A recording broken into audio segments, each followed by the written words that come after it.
Good morning, everybody. Happy Monday. I'm glad you're here. I hope you survived the weekend. I did, and today it's going to be 60 degrees near me, which makes it super duper exciting. And if you're watching this video, you are probably someone who's interested in toxic and narcissistic relationships. Either you're in one, or you know someone who's in one, you're healing from one, or you've had them in the past and you want to start a new relationship, or maybe you want to get divorced. Or maybe you're thinking about it. Maybe you're in the middle of the divorce. Maybe you're at the end of the divorce and you're so tired. You don't want to deal with it anymore. Maybe you feel beat up and worn down. Maybe you're living with a narcissist right now and you've got kids or economic or health or something going on. And this is where you're at. You're in a relationship that makes you feel crazy. You're in a relationship where one day it's amazing and beautiful and thoughtful and sensitive, and the next, you're destroyed.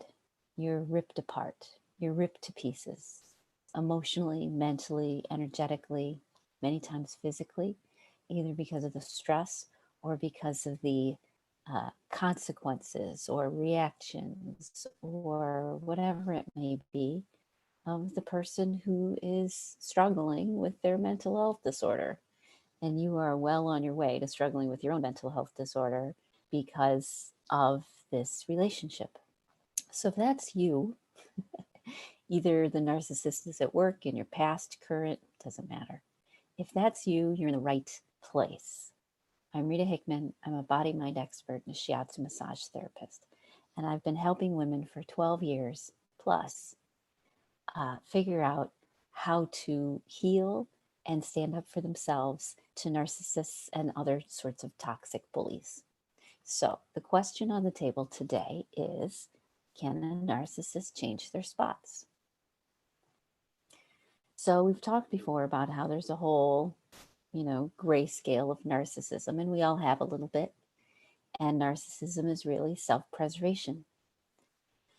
So, but the real problem is, can a narcissist dial it down? Can a narcissist deal with enough of their issues, with enough of the things that are underlying what's going on, that they can have a healthier relationship, so that they can evolve as people? And the answer is absolutely yes. You know, bodies and minds are really miraculous. I've spent a lot of time nerding out about how the body mind works. And studying it and going deep and being on the cutting edge of science and just loving all of it. And every single thing points to how the body is moldable. Our brain is moldable. Our cells are moldable. Our DNA is directable. I'm not going to be melodramatic, although I like melodrama. Uh, many things about us are malleable. Many things about us we can shape in a positive direction, including if someone deals with the mental health disorder that makes them very narcissistic. So, what are the blocks to this? What gets in the way? Because, yeah, it's wonderful. Oh my God, people can change. They can change their mind, they can change their body, they can heal themselves. It's mind blowing what's possible. But what gets in the way of all of this? One of the biggest things that gets in the way of someone evolving is that they believe that there's nothing they can do. It's scarier to change than it is to stay where they're at. They don't have a good enough reason. They don't have the tools. They don't have the support. And they, honest to God, believe that it's not worth it because they don't know what it's like to be on the other side.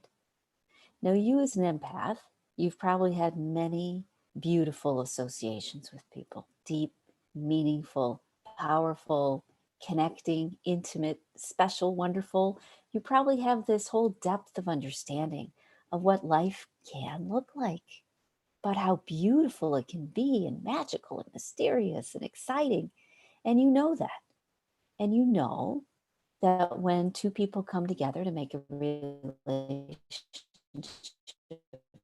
work, that's where we're going. That's what's possible. romance novel after romance novel, because I've read my share of those. So you've got a deep-seated belief that love and joy and healing are possible. And the narcissist does not. They decided a long time ago that they're broken. Somebody shamed them, told them that who they are and how they work would never figure out.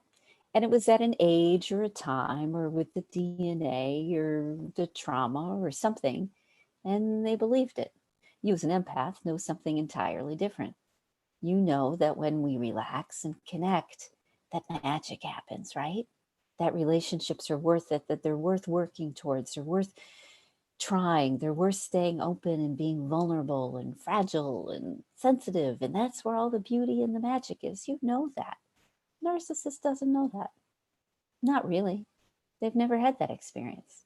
They've never allowed themselves to have that experience of love and care and joy. And because they don't know it exists, they don't know it exists for them, they don't know it's possible for them.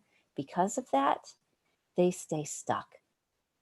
So if you're an empath in a relationship with a narcissist, there isn't a lot you can do.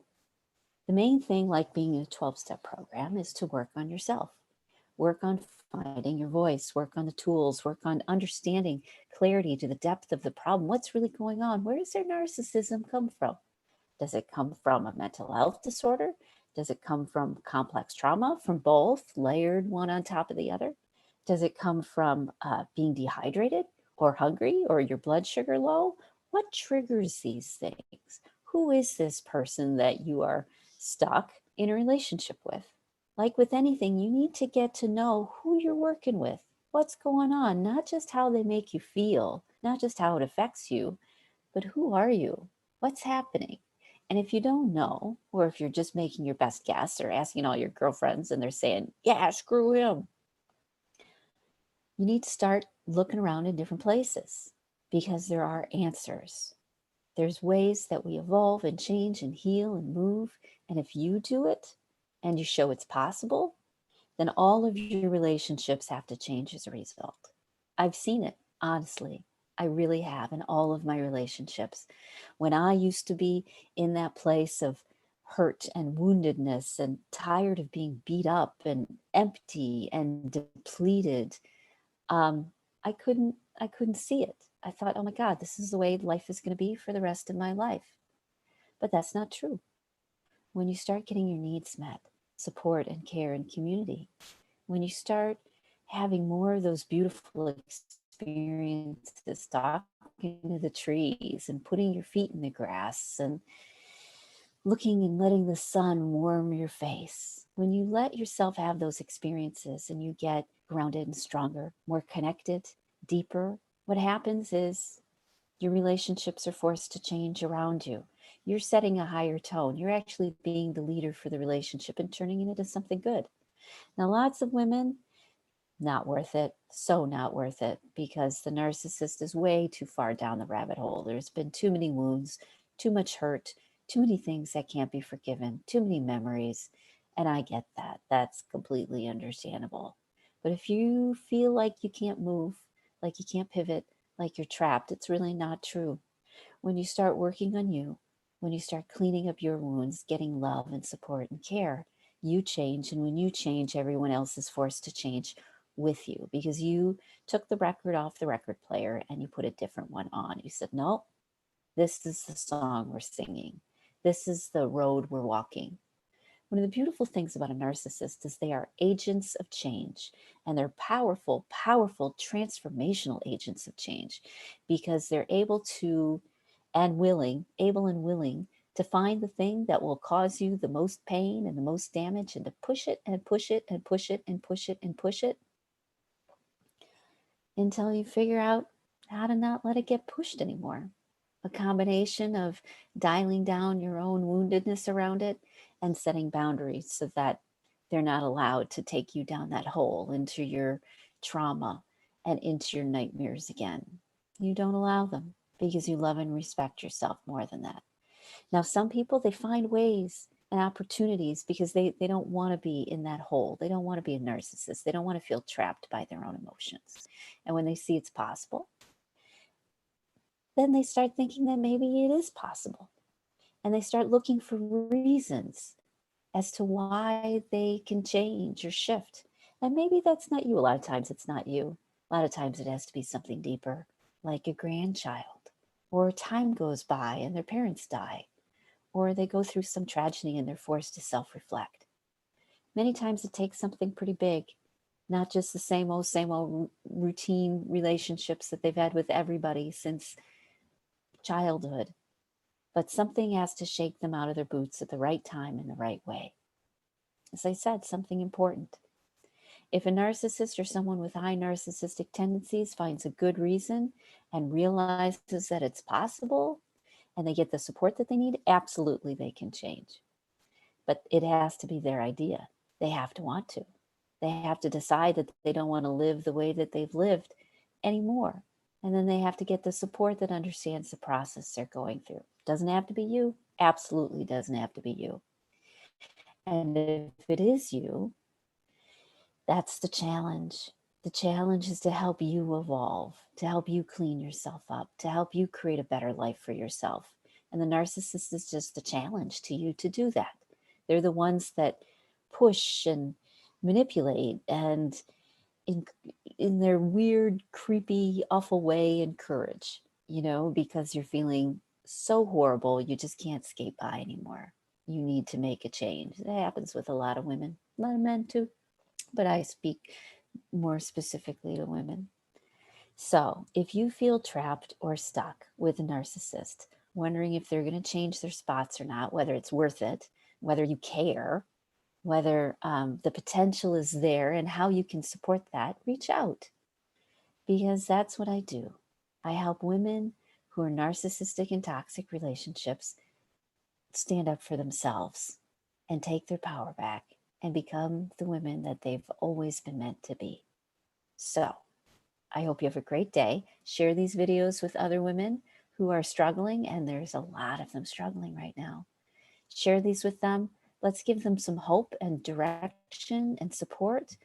Let's stop going down this nasty path of self absorbed, ego driven, painful trauma that people who struggle with narcissistic tendencies are imposing upon the rest of us.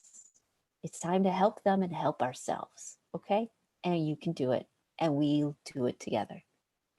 Have a great rest of your Monday. I hope to have one, and I'll talk to you later. Bye.